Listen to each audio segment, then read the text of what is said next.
After analyzing the data we collected from the Kartoba's sister ship, we've been able to determine what happened in the nebula. While the Kartoba was able to limp to Karak, this ship instead must have tried to hide here. They soon resorted to preying on ships passing through the nebula.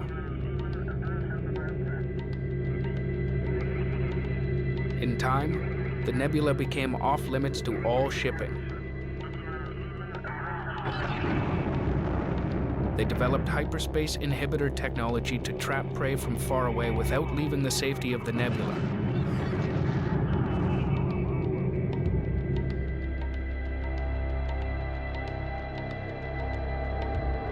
Eventually, it became the center of their existence, and ultimately, their religion.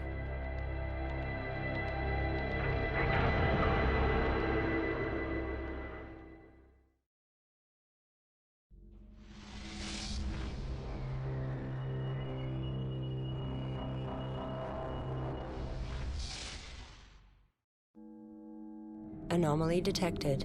Override engaged. Sensors detect a vessel here. It doesn't match any of the profiles we have encountered. Send in a team to investigate. We are detecting various ships surrounding the alien vessel. They appear to be inactive. Alright, welcome back everyone. So this is Deep Space, the Sea of Lost Souls. As usual, they want you to send someone to investigate. We're not going to do any such thing. Instead, I have built up a large force of 40 bombers. Yes, 40, 40. And we're going to send them to investigate, shall we say. Guard order confirmed. Now, I remember when I very first played this game, more than 20 years ago, this is actually the mission that I got stuck on. After fighting my way through the Great Nebula, my fleet had actually been so heavily attrited down that I had so little combat power and, ironically, so few resources left, even though the nebula is rich in resources, that I could not even build the fleet up to actually get past this level. Yeah, I actually had to go back and replay several missions so I can get past this one. I think I went back to like Diamond Shoals or something. Anyway, we're going to send the bombers, actually use waypoints this time, and send the bombers on a circuitous route around to the back end here. Now there are many different ways of doing this. I think in the classic edition I build like 60 bombers. This is the last time I'll ever actually build bombers.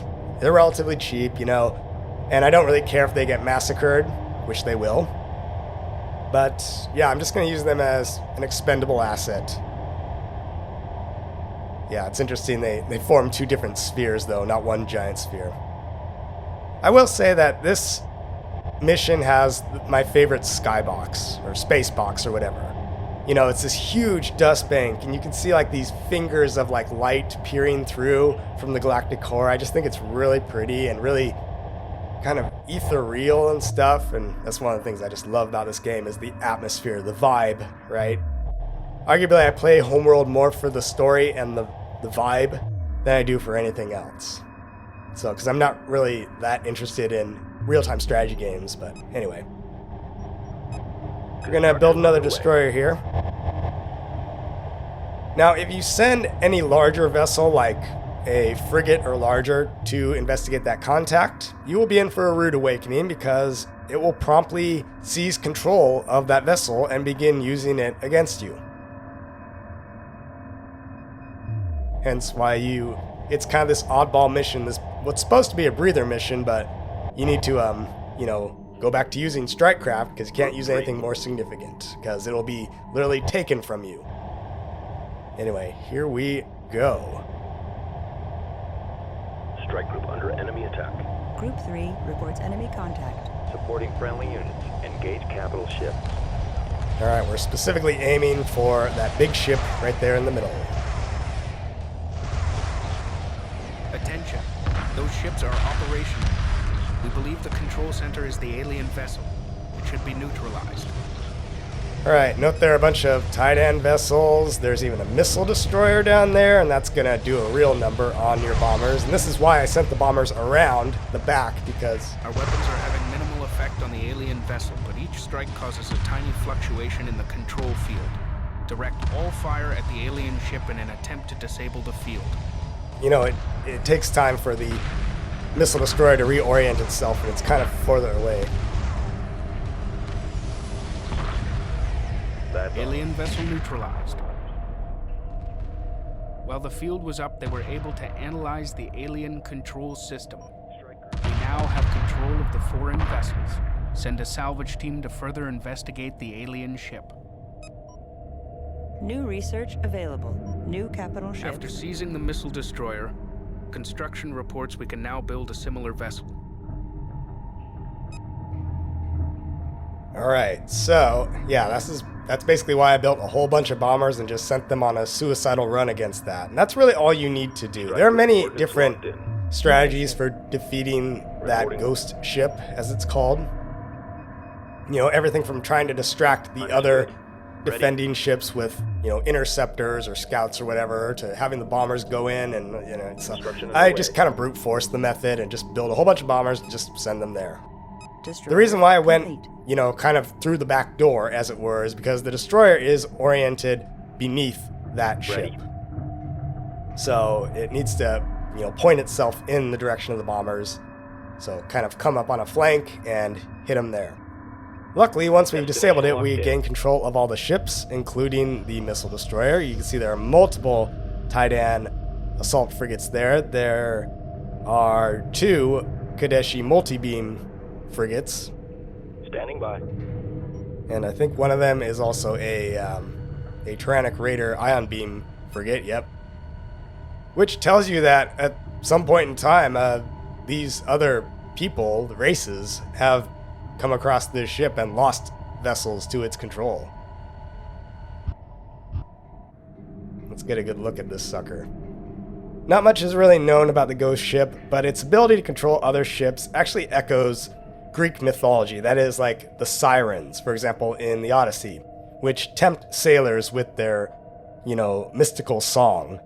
The Homeworld games actually have a number of mythological and religious references in them. The journey of the exiled Kushan from Kerak to their homeworld of Higara similarly echoes the exodus of the Israelites from Egypt to the land of Canaan. Additionally, a lot of composer Paul Rusquet's music is particularly Middle Eastern inspired. And this is particularly apparent, especially in Homeworld 2, Deserts of Kerak, and from what I've heard thus far, Homeworld 3.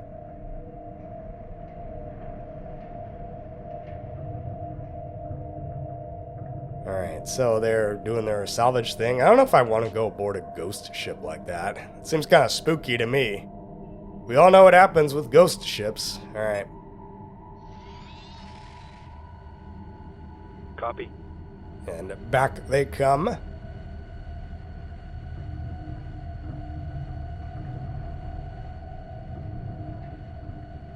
Standing by. This is a Skalfa class missile destroyer. Again, we have the Revelation class destroyers there. Group 6 copies. We all know what happens aboard ghost ships. You run into spooky, ghosty teenage girls and pretentious plot lines and all that, so, yeah. Or, you know, hyperspace horror, as it were, with Event Horizon. Group 8 copies. Ready? Group 8. Those multi-beams can join Group 8. Complete.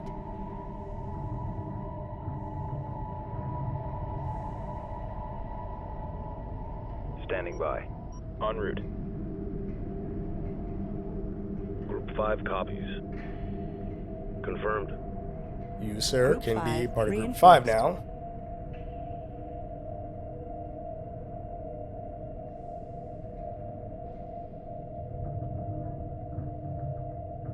Group 4 copies. Roger.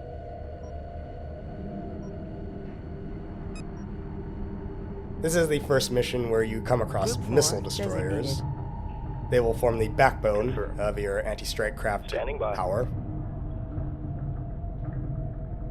Group 9 designated. So this is a Copy. Perdition-class Kushan missile destroyer. Salvage team docked. The alien ship is millions of years old. Its purpose is unclear. Research Division reports it has developed plans for gravity warping technology based on the alien control field. We advise commencing research immediately.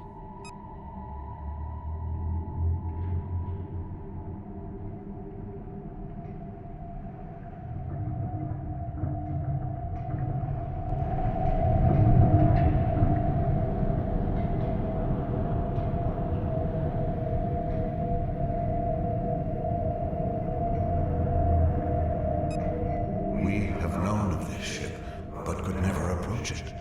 We are particularly vulnerable to its influence. The Bentusi would like the information you have acquired. It will be transferred automatically if you choose to trade. Alright, so they will give us super heavy chassis research for 0 RUs, that's a steal. The Bentusi are referring to their vulnerability to that ship as part of the Unbound. The information was successfully transferred. Thank you. The Taidan are determined to destroy us. Will you help us defeat them? Conflict is not our way. We will bring your cause to the Galactic Council. The Taidan rule the Empire, but even they must answer to the Council. Hyperspace module fully charged. Engage at your discretion. So we're going to research gravity generators here. Those will come in useful in a later mission. So yes, the Bentusi refer to themselves as Unbound. That is spacefaring races, and more specifically, people who have managed to integrate themselves into the physical hardware of their ships. So the Bentusi are particularly known for that feature, much like Karen Sajet is basically plugged in her brain to the mothership itself. So she has now become part of the Unbound.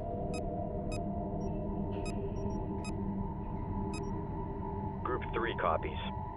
Alright, that's it. Retirement Alright, Group confirmed. 3, I have no more use for you.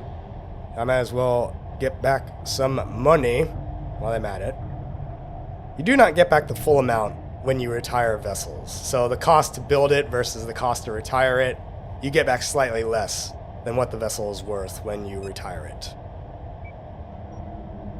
And I'm going to order stuff to stay docked for the next mission, hopefully.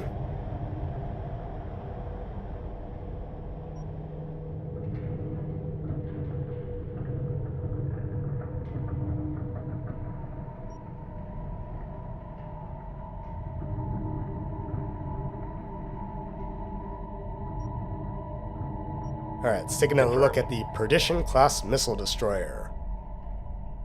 Guided missiles were long considered impractical for space combat, given that small, cheap missiles lacked the range and warhead size to be useful. Furthermore, large anti-ship missiles could not be carried in large enough numbers to make them worth the time and resources. Engineers found a workaround when they applied the automated construction technologies found aboard the mothership and carriers to the manufacture of missiles. Using a standard destroyer hull, the guns and ion cannons were replaced with assembly bays, which can build one fusion missile every 5 seconds. Dual missile rail launchers are mounted on each side of the forward section of the hull. The missile destroyer has the best standoff range of any vessel in the fleet, but their firing rate drops once they've expended their initial load of 32 missiles to simply how fast they can be manufactured and fired. And let's compare it to the Taidan Skal-Fa class missile destroyer. The Skal-Fa missile destroyer is named after the female of the Skal species on Karak. Smaller than the male Skal-Tel, the Fa still possesses a tail covered in sharp spikes that they can fling with deadly force. The Skal-Fa missile destroyer operates on the same principles as the Kushan missile destroyer design.